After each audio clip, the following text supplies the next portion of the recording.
Hi, welcome to the Stanley Parable, take one, and take one. There's going to be a lot of takes in the beginning of this. This is a good game that's old and belongs on this channel because it needs good games. Just go along with it. It's like a narrative gameplay that pretty much sums it up. You'll get it as it goes along. It's pretty understandable. This story tells you as it goes along. I don't know nothing of it. This is the story of a man named Stanley. Stanley worked for a company in a big building where he was employee number 427. Employee number 427's job was simple. He sat at his desk in room 427 and he pushed buttons on a keyboard. Orders came to him through a monitor on his desk, telling him what buttons to push, how long to push them, and in what order. This is what employee 427 did every day of every month of every year. And although others might have considered it soul-rending, Stanley relished every moment that the orders came in. So he should. Though he had been made exactly for this job. And Stanley was happy. And then one day, something very peculiar happened. Something that would forever change Stanley. Something he would never quite forget. He had been at his desk for nearly an hour when he realized that not one single order had arrived on the monitor for him to follow. No one had showed up to give him instructions, call a meeting, or even say hi. Never in all his years at the company had this happened, this complete isolation. Something was very clearly wrong. Shocked, frozen solid, Stanley found himself unable to move for the longest time. But as he came to his wits and regained his senses, he got up from his desk and stepped out of his office. Welcome to the Stanley Parable, boys. So, we do what he says. We're going to do... All of his co-workers were gone. What could it mean? Stanley decided to go to the meeting room. Perhaps he had simply missed a memo. We're going to do what he says in this episode. Of all the things he says to do, we're going to do. And see how that goes. And then we'll make another one on other outcomes, complete opposite. And then we'll do a random one. And then it will just be like that. But yeah, let's get into this.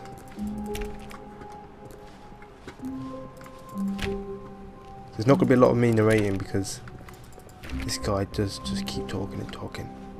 When Stanley came to a set of two open doors, he entered the door on his left.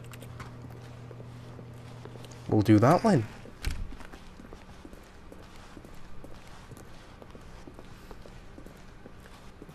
Yet there was not a single person here either. Feeling a wave of disbelief, Stanley decided to go up to his boss's office, hoping he might find an... Coming to a staircase, Stanley walked upstairs to his boss's office. Okay.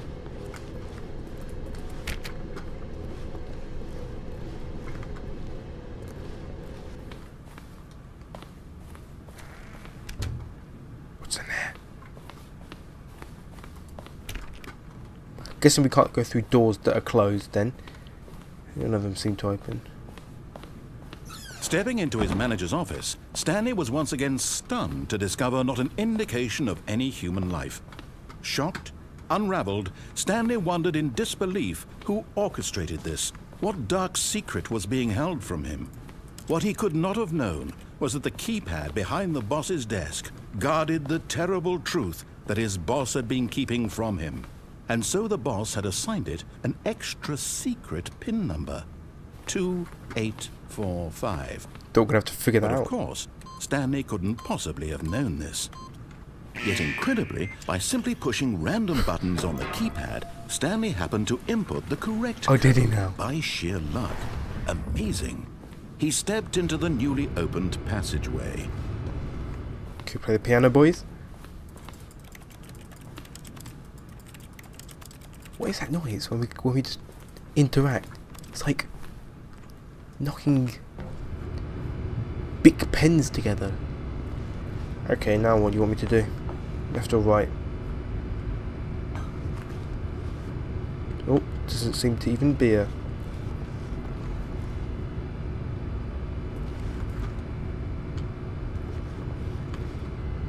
Right, what is the point in that?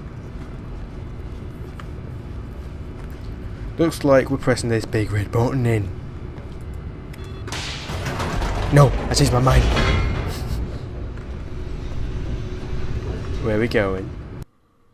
Oh, loading. Didn't realise they did that in this game.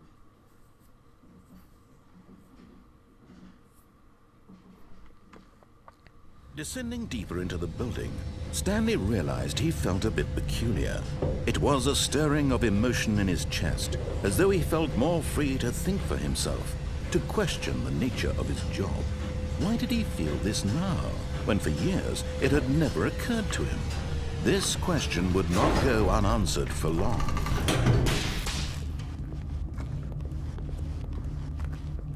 Stanley walked straight ahead through the large door that read Mind Control Facility.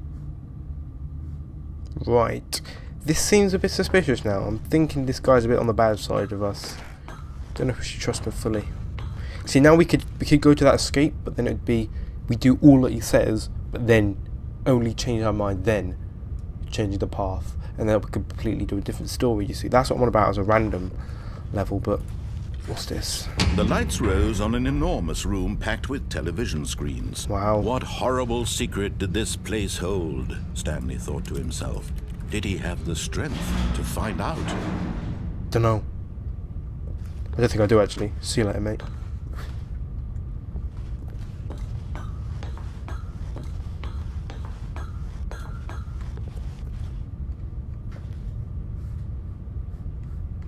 CCTV camera? Now the monitors jumped to life, their true nature revealed. Each bore the number of an employee in the building. That's it. Stanley's co-workers. The lives of so many individuals reduced to images on a screen. And Stanley, one of them, eternally monitored in this place where freedom meant nothing. Where's my homeboy office? Where's my crib at, eh? I'm surprised my things are lagging at this. How's it not lagging, crashing? So many screens lit up at such high frame rate. This mind control facility, it was too horrible to believe. It couldn't be true. Had Stanley really been under someone's control all this time? Was this the only reason he was happy with his boring job? Yes. That his emotions had been manipulated to accept it blindly? Maybe. Now what? No. He refused to believe it. He couldn't accept it. His own life in someone else's control? Never! It was unthinkable, wasn't it? Was it even possible? Had he truly spent his entire life utterly blind to the world? Maybe. He could be blind. But here was the proof. The heart of the operation. Controls labeled with emotions.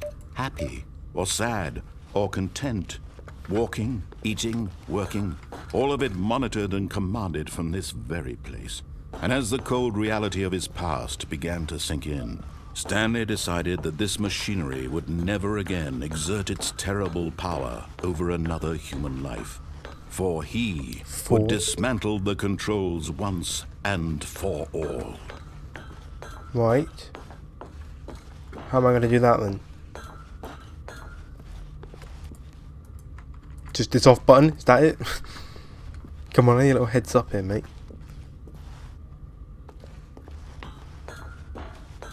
Anything?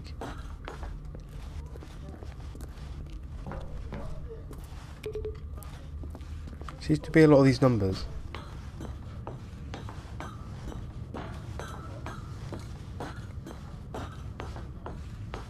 And when at last he found the source of the room's power, he knew it was his duty, his obligation, to put an end to this horrible place and to everything it stood for.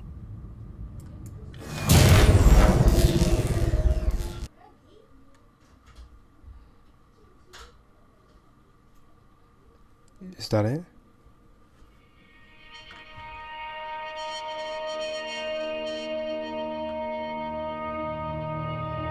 Blackness and a rising chill of uncertainty. Was it over? Yes. He had won. He had defeated the machine, unshackled himself from someone else's command. Freedom was mere moments away. And yet, even as the immense door slowly opened, Stanley reflected on how many puzzles still lay unsolved. Where had his co-workers gone? How had he been freed from the machine's grasp? What other mysteries did this strange building hold?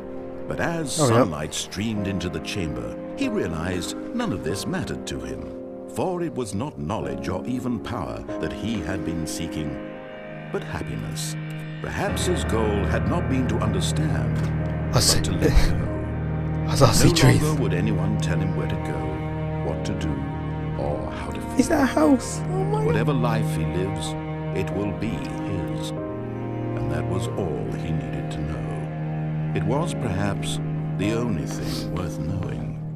Stanley stepped through the open door.